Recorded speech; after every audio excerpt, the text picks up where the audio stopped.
कल्पनाओं की दुनिया नूरिस्तान में, जहाँ पेड़ बातें करते थे और बादल नींद को छूते थे। एक छोटा सा लड़का जैद अपने दादा के साथ एक जादुई गांव में रहता था। जैद दूसरों से अलग था। वह बिना छुए चीजों को हिला सकता था, पानी को जमा सकता था या आग बना सकता था। उसकी शक्ति का रहस्य सिर्फ उसके दादा को पता था। जैद, तुम्हें रोशनी के पत्थर की रक्षा के लिए चुना गया है। अगर वह दुश्मन के हाथ लग गया तो नूरिस्तान अंधेरे में डूब जाएगा। एक रात काले जादूगर सायादारन ने गांव पर हमला कर दिया।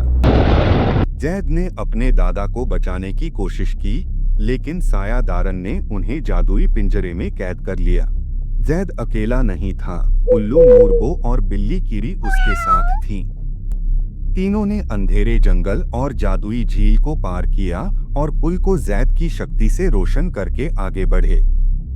आखिरकार जैद ने सायादारन का सामना किया।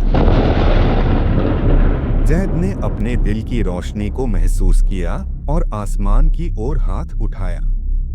पत्थर चमक उठा। सायादारन हार गया। जैद अब नूरिस्तान का रक्षक बन चुका था। अगर आपको हमारी कहानी पसंद आई हो तो हमारे चैनल को सब्सक्राइब कीजिए और बेल आइकन जरूर दबाइए।